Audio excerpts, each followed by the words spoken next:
Yo, what's up guys? Welcome back sa ating channel, and today pag-uusapan natin ang mga topics sa PBA. And for this video, yung balita about Northport Batampere na posibleng maging Pure Blends franchise na very soon. At hindi lang yan, sakto pa sa 50th anniversary ng PBA. Kaya tingnan natin yan sa video na ito. So yun, nasa Las Vegas, ginaganap ngayon ang annual planning session ng PBA Board of Governors, at dalawang malaking bagay yung nasa agenda. First, yung Golden Year celebration ng Liga, 50 years na yung Asia First Play for Pay League. And pangalawa, yung napakainit na usapan, yung pagbenta ng Northport sa Pure Blends.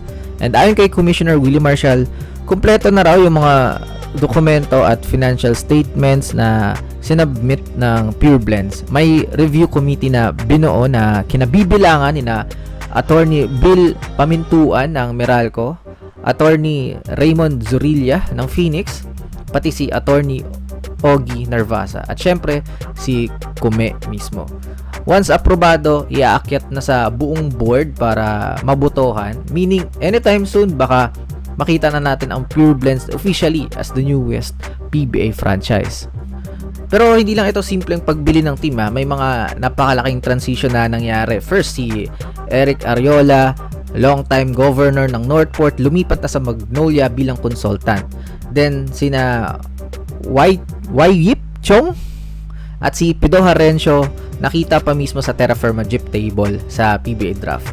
Mukhang may desperal move na to bago pa maging official yung pagbenta. At si Coach Bonitan malapit sa Pure Blends, yung president na si Brian Calantok. So magkaibigan sila off the court, so inaasahang magkakaroon pa rin siya ng bigger role sa bagong franchise. Kung titingnan natin, parang sinisigurado na ng Pure Blends na ready sila once dumating yung 50th season ng PBA na magsisimula sa October 5. Imagine, bagong team sa milestone season ng liga, tapos baka may kasama pang fresh branding, bagong kulay, bagong marketing push, panalong panalo para sa image ng PBA na gusto pa rin bumata at ma-refresh yung fan base. And ngayon, ang tanong na lang natin is, ano yung magiging epekto nito sa PBA landscape? First, kung matuloy man, dagdag prestige para sa liga kasi may bagong corporate backer na papasok.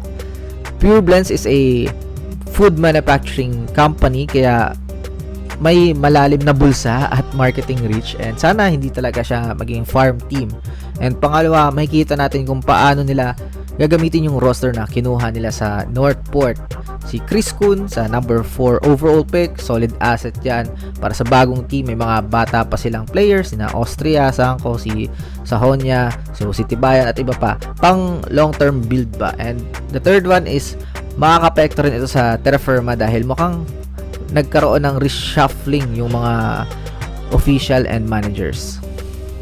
The takeaway here is, this isn't just about Northport. This is about the PBA making moves para maging mas relevant, mas exciting at mas international lalo ngayong Golden Year. Kasama pa yung plano nila na maglaro overseas at mag-imbita ng foreign teams gaya ng Macau Black Bears at Hong Kong Eastern. Malino na gusto ng liga na mag-step up sa susunod na dekada. At speaking of moves, isa pa sa tatalakayin sa Las Vegas ay yung bagong season format. Last year, sinubukan nila yung group format kung saan hinati sa 12 teams into 2 groups of 6 para sa Governor's Cup. Ngayon, pinag-uusapan ulit kung ano yung magiging format ngayong season. And bukod pa dyan, posibleng pumasok yung tatlong foreign teams, yung sinabi natin kanina, yung Macau Black Bears, Hong Kong Eastern, at isa galing Indonesia. At syempre, hindi mawawala yung malaking celebration ng PBA 50th year. Magkakaroon ng 3-day gathering kung saan yung mga players at representatives ng bawat team ay magsasama-sama para simulan ang season in a grand fashion. Grabe, sobrang exciting ng mga plano para sa Golden Year ng Liga. And tingnan ko kung makagawa tayo ng isa pang video about sa possible or suggestion natin na format para sa Liga.